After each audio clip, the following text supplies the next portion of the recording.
No sé si alguno no se ha enterado, a lo mejor puede ser que haya alguien que no se ha enterado, pero hemos tenido esta semana una semana que se llama ¿Semana de qué? De oración. Comenzamos el sábado pasado y hoy vamos a concluir esa semana. Y bueno, el título de la revista lleva el título Yo iré a compartir la palabra de Dios. Y hemos visto durante esta semana pues una serie de temas interesantes que todos de alguna forma estaban enfocados en la misma línea, ¿no? ¿Qué hace la palabra de Dios en nosotros? ¿Cómo la Iglesia vive esa palabra de Dios? ¿Cómo ese mensaje de gozo podemos compartirlo? No hay otro libro como este. La búsqueda incesante de Dios por el ser humano. La palabra como revelación, alimento para nuestra vida. Proclamar la verdad en tiempos de agitación. Y hoy lleva el título de La palabra y la proclamación final del Evangelio. Y me gustaría comenzar con la lectura de un versículo que se encuentra en Mateo capítulo 10, versículos 7 y 8. Y dice así: y yendo, predicad diciendo, el reino de los cielos se ha acercado, sanad enfermos, limpiad leprosos, resucitad muertos, echad fuera demonios, de gracia recibisteis, dad de gracia.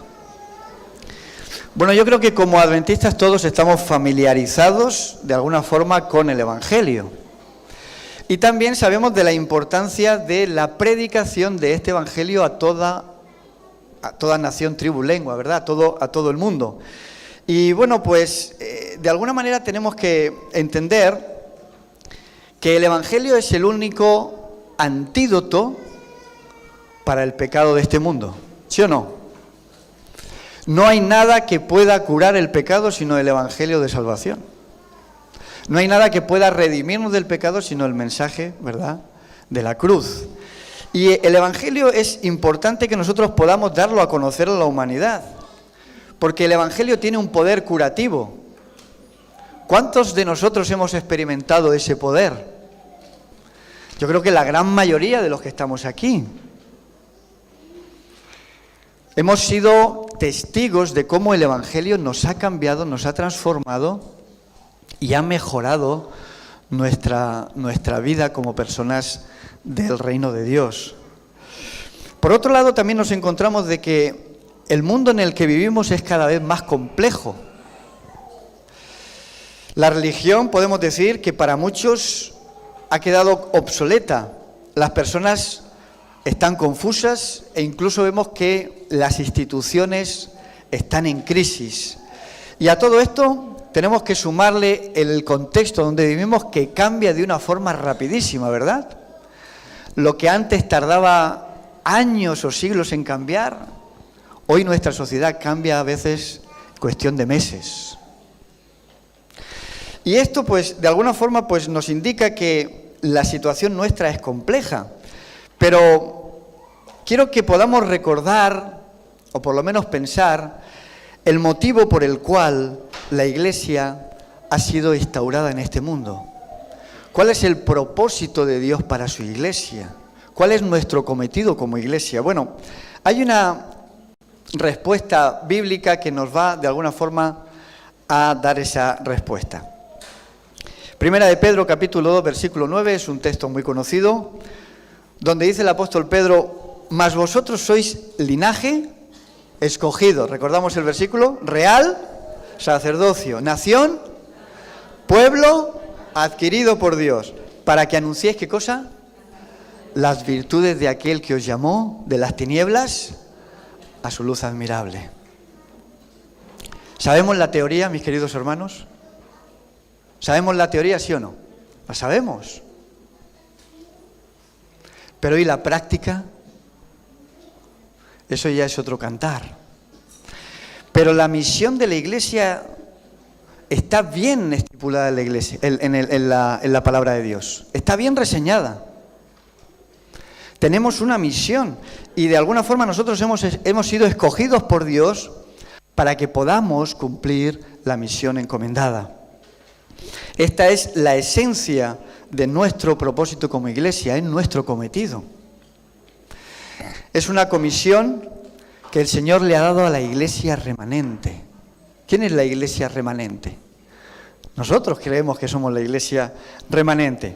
Fijaros, hay una cita del Espíritu Profecía que se encuentra en Testimonios para la Iglesia, tomo 9, página 17, donde Ellen White dice lo siguiente: en un sentido muy especial, los adventistas del séptimo día han sido colocados en el mundo como centinelas y transmisores de luz. A ellos ha sido confiada la tarea de dirigir la última amonestación a un mundo que perece. La palabra de Dios proyecta sobre ellos una luz maravillosa. Una obra de mayor importancia les ha sido confiada: proclamar el mensaje del primero, del segundo y del tercer ángel. Ninguna otra obra puede ser comparada con esta, y nada debe desviar nuestra atención de ella. Es un privilegio el que nosotros tengamos, ¿verdad? Seamos los depositarios de la verdad bíblica, ¿sí o no? Es un privilegio, pero a su vez es una responsabilidad. Y nosotros tenemos la obligación de cumplir con el cometido que Dios nos ha encomendado. Yo no sé si alguno de vosotros ha oído hablar del famoso pastor norteamericano Billy Graham. Billy Graham tenía una frase que decía, Dios no mandó a los pecadores que busquen a la iglesia, sino que la iglesia tiene que ir en busca de los pecadores. Nosotros hemos sido enviados para anunciar el Evangelio y para que muchas personas puedan conocer el mensaje de salvación y puedan aceptar a Jesús como su Salvador.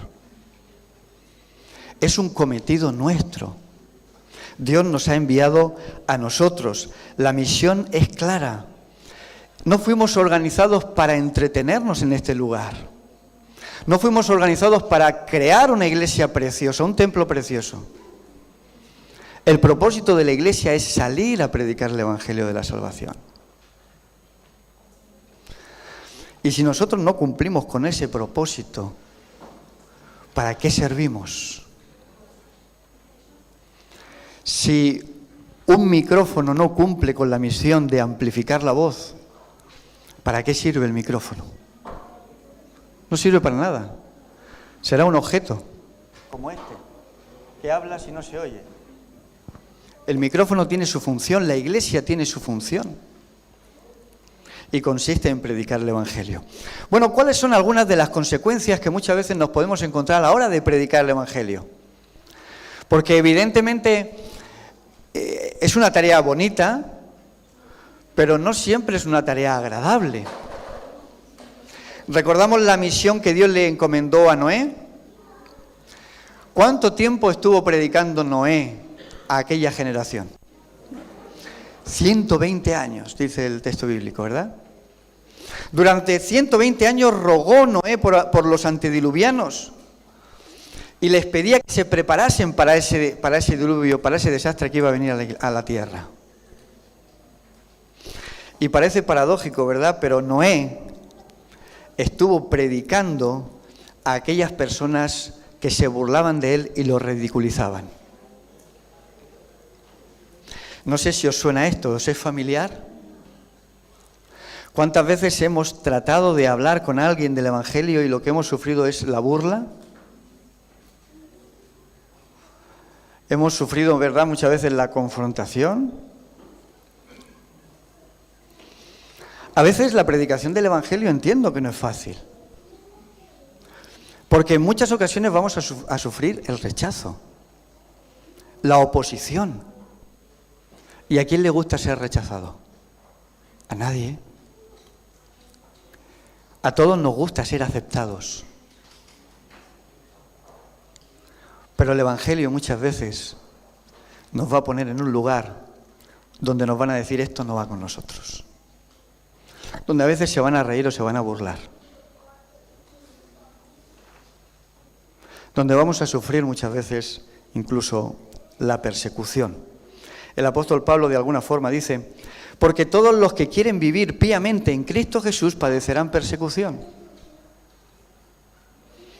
Cuando uno vive conforme a lo que el Señor nos pide a cada uno de nosotros, evidentemente la persecución se va a desencadenar.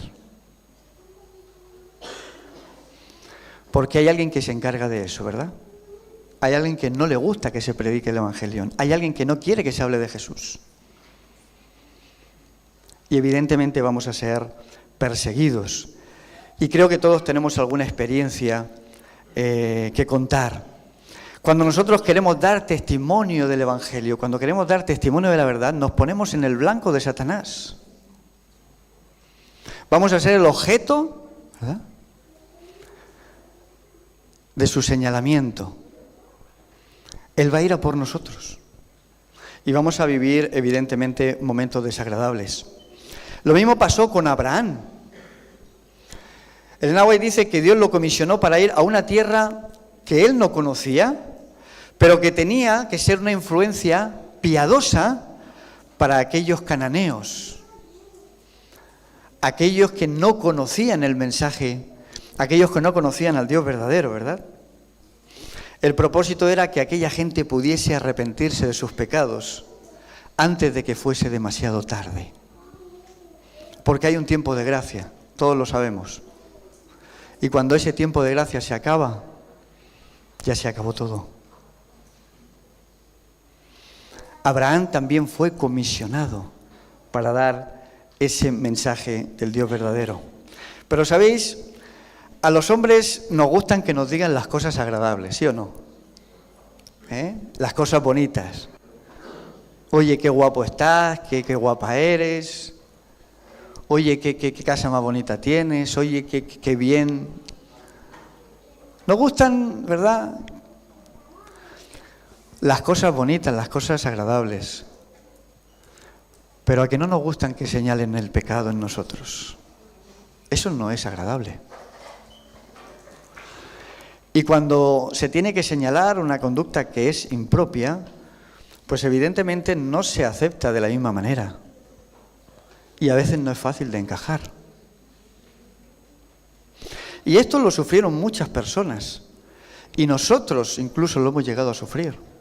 Porque cuando se predica el mensaje de la salvación, que es un mensaje extraordinario, es un mensaje bello, cuando hablamos del amor de Dios, es algo bonito, es algo precioso, pero que conlleva luego una responsabilidad, conlleva luego una obediencia a los principios de Dios, ¿sí o no? Y entonces el Señor me va mostrando y me dice, si realmente me amas, ¿ahora qué tienes que hacer? Tienes que guardar mis mandamientos, y mis mandamientos dicen, no tienes que mentir. No debes de codiciar. No debes de robar.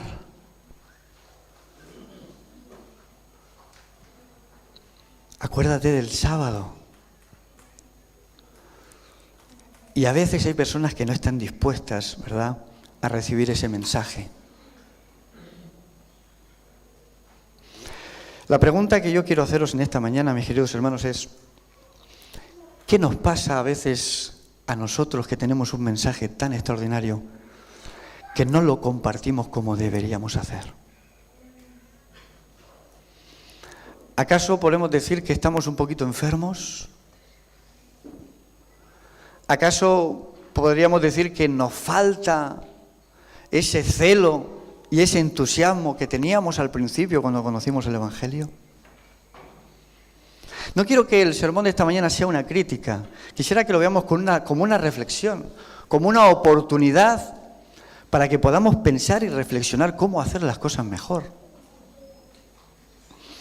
Tengo aquí una frase del famoso, ¿cómo era este hombre? Era un misionero, sí, David Livingstone, ¿verdad? El explorador, podemos decir, aquel que fue enviado al África.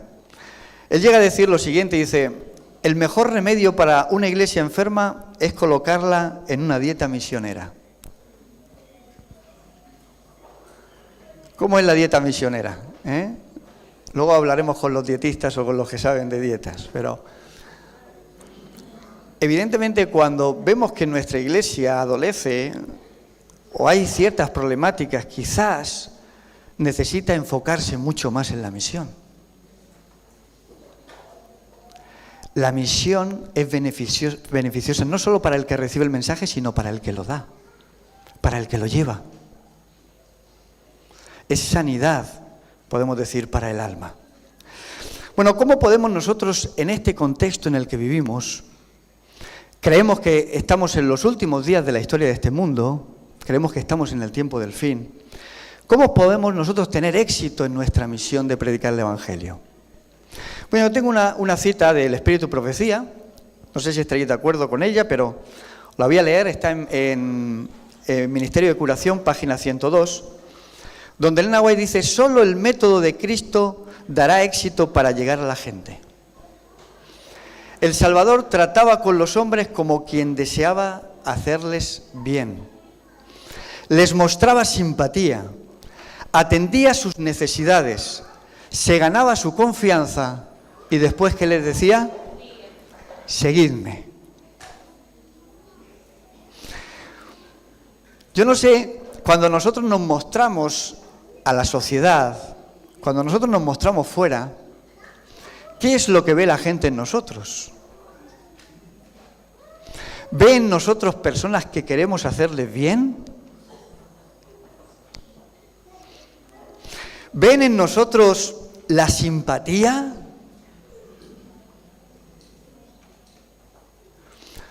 ¿Os gusta la simpatía a vosotros? ¿No os gusta? ¿Sí?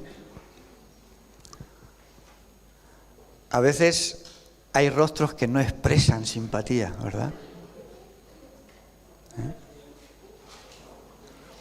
Pero la simpatía debe reflejarse en nuestro rostro. A ver, podemos alguna vez estamos enfermos o no nos encontramos bien, pero por lo general tenemos que mostrar simpatía. Porque Jesús mostraba simpatía y nosotros imitamos al Maestro, ¿sí o no? Pero hay personas a veces, ¿verdad?, que ves su rostro y no sabes qué pensar.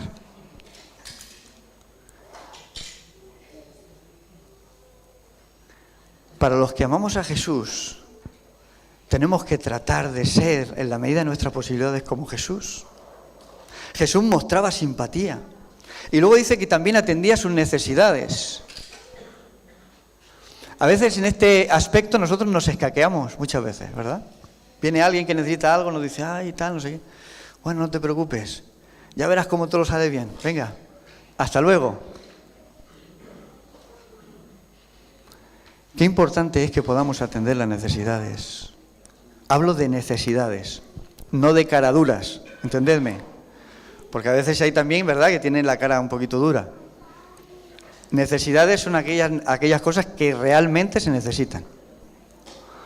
Hay que atender esas necesidades. Y así es como Jesús, dice, en Nahuatl, se ganaba la confianza de la gente. Y quiero destacar esto porque la confianza es algo que se gana. La confianza no es algo que se regala. Hay personas que nada más llegar quieren que una persona deposite su confianza en él al 100%. Eso no es posible. Podrás hablar maravillas de ti. Podrás decir referencias de ti. Pero la confianza no se regala, hermano. La confianza se gana. Cuando yo conozco a la persona, cuando yo sé de esa persona, digo, oye, esta persona es de confianza. ¿O es que os fiéis de todo el mundo? Yo creo que no. Bueno, pues Jesús de alguna forma despertaba incógnitas, dudas en la gente. Pero a medida que iban conociendo a Jesús, Jesús iba ganando la confianza de esas personas. Y cuando tú te ganas la confianza de alguien, cuando la persona te conoce, entonces tú le dices, oye, vente conmigo que te voy a llevar a un sitio donde vas a disfrutar, donde te vas a sentir motivado, donde tu vida va a ser transformada, donde vas a cambiar. El método de Jesús, mis queridos hermanos, es el que nos va a ayudar a tener éxito en la predicación del Evangelio. No hay ningún método tan efectivo, dice el Nahuatl. Pero de alguna forma tenemos que ponernos en marcha. ¿Cómo podemos ganar la confianza de la gente si no tratamos con la gente? ¿Sí o no? ¿Cómo podemos nosotros entrar en contacto con las personas de afuera si solamente nos nutrimos de nuestras actividades dentro? Es muy difícil. Y yo entiendo que a veces cuesta, porque no nos gusta que nos señalen, no nos gusta que nos digan las cosas, ¿verdad?, que son desagradables, cuando uno va a mostrar lo mejor del Evangelio. Pero es necesario, mis queridos hermanos, que nosotros comprendamos que tenemos que salir fuera, que tenemos que llevar el mensaje de salvación. El apóstol Pablo llega a decir: ¿cómo pues invocarán a aquel en el cual no han creído? ¿Y cómo creerán en aquel de quien no han oído? ¿Y cómo oirán sin haber quien les predique? ¿Y cómo predicarán si no son enviados? Como está escrito: cuán hermosos son los pies de los que anuncian la paz, de los que anuncian las buenas nuevas. Pablo lo dice bien claro, ¿verdad? Si no hay quien vaya, ¿cómo van a conocer? ¿Cómo van a saber? ¿Cómo se van a enterar? Por lo tanto, se nos anima a que podamos cumplir con esa misión de predicar el Evangelio de salvación. Y creo que es un momento para reflexionar.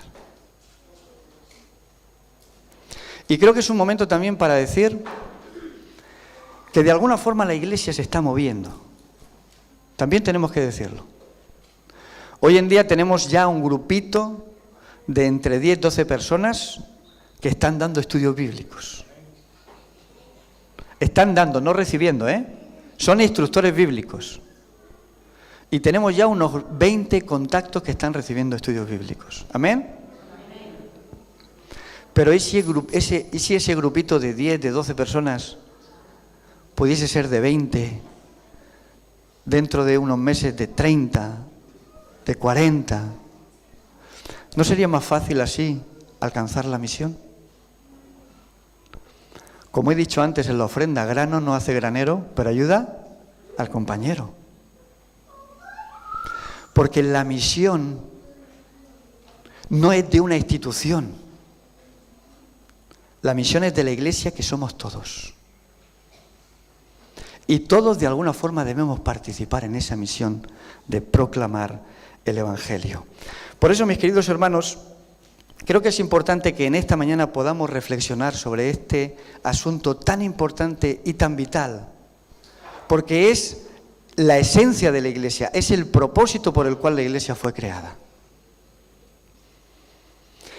Hay un texto en Isaías 43, versículo 10, donde el Señor dice: vosotros sois mis testigos, dice el Eterno, y mis siervos que yo elegí. ¿Quiénes son estos testigos? Nosotros. Por eso creemos que la obra de la predicación del Evangelio debe ser individual. No debemos esperar a que otro hermano lo haga. Soy yo el que tiene que dar ese paso. Soy yo el que se tiene que poner en las manos de Dios para decirle: Señor, ayúdame. Pon a alguien en mi camino para que pueda hablarle del Evangelio. Ayúdame a seguir el método de Jesús, para que finalmente las personas puedan ser alcanzadas por el Evangelio. La Iglesia de Cristo está organizada para servir, no para ser servida. La verdad debe ser comunicada, y ese beneficio que tiene el Evangelio debe ser proclamado al mundo entero.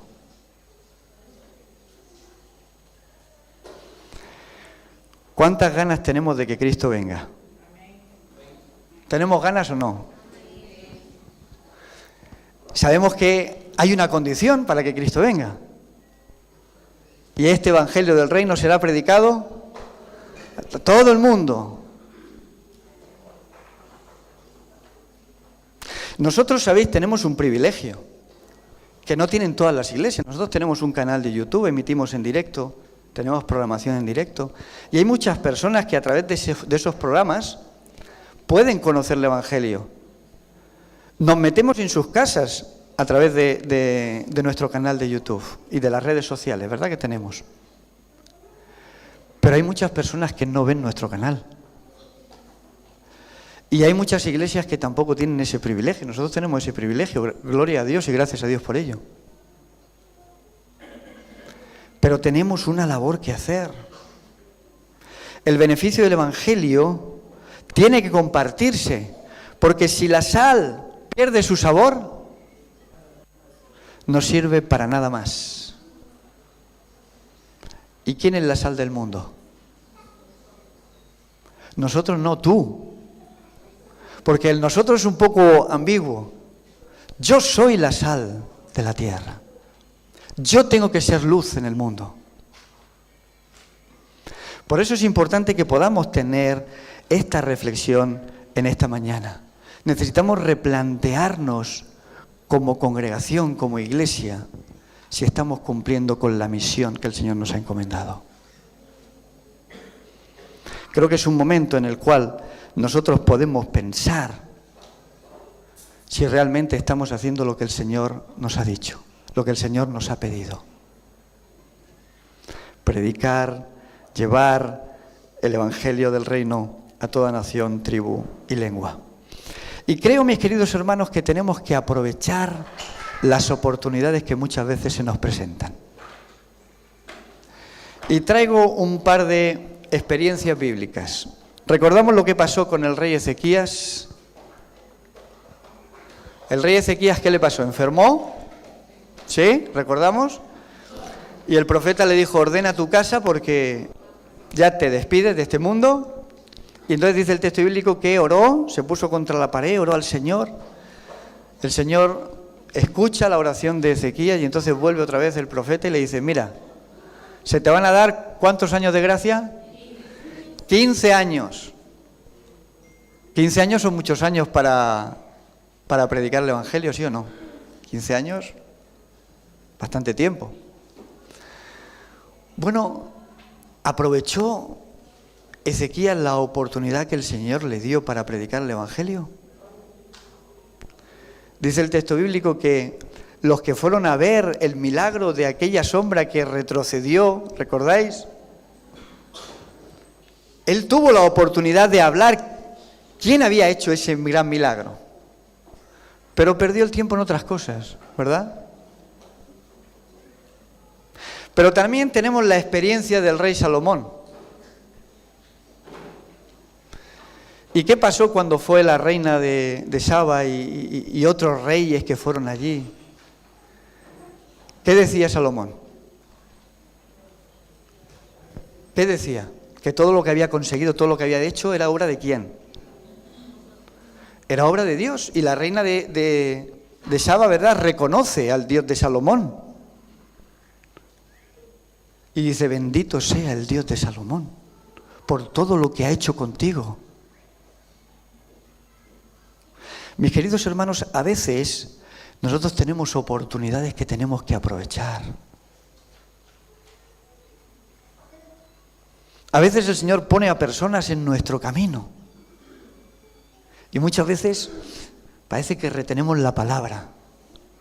Cuando podemos dar a lo mejor un mensaje de esperanza, un mensaje de ánimo, cuando podemos ofrecer incluso nuestra ayuda, nuestra disposición.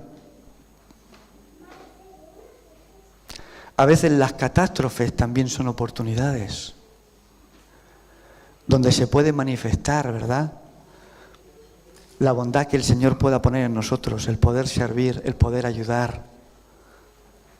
Eso es un testimonio poderoso.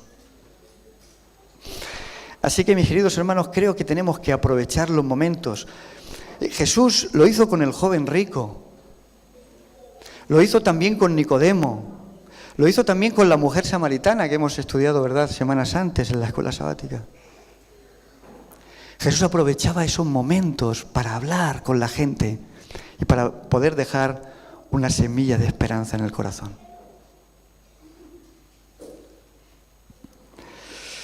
¿Cómo podremos terminar nosotros esta obra tan inmensa, tan extraordinaria, si no tenemos conciencia de ella o hemos perdido esa conciencia?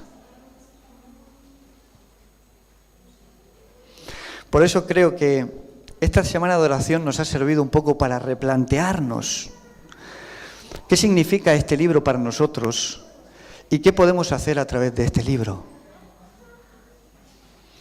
Aquí hay un mensaje que ha servido para nuestra alma, para nuestra espiritualidad, pero que también debe ser compartido para otras personas que necesitan también del mensaje de la salvación. Tenemos que de alguna forma alertar. ¿Recordáis aquellos leprosos? Ahora me viene a la mente aquellos leprosos que van al campamento donde habían tenido una guerra, no recuerdo ahora, ¿verdad? Y ven allí que hay un montón de comida y de cosas y dice, oye, ¿cómo no vamos a decir todo lo que hay aquí? ¿Cómo no vamos a dar la buena nueva, la buena noticia? ¿Cuánto bien puede hacer el Evangelio? ¿Cuántas experiencias conocemos? Que el Evangelio ha transformado vidas, que el Evangelio ha cambiado personas. ¿Por qué no compartir ese mensaje? Con humildad, con sencillez, aprovechando las oportunidades, pero sobre todo, mis queridos hermanos, aprendiendo del Maestro, porque solamente el método de Cristo será el que nos dará éxito para que el Evangelio sea predicado a toda nación, tribu y lengua. Así que vamos a tratar de ponerlo en práctica en nuestras vidas. Vamos a tratar de hacer el compromiso con Dios y a pedirle al Señor que nos ayude a ganarnos la confianza de las personas. Con simpatía, ¿verdad? Con interés en los demás, para que realmente podamos ganar esa confianza. Que el Señor los bendiga y que el Señor nos ayude, porque, como dice Jesús, ¿verdad? La mies es mucha, pero los obreros, ¿cuántos son? Son pocos. Así que Dios nos ayude y que mande obreros a su mies. Amén.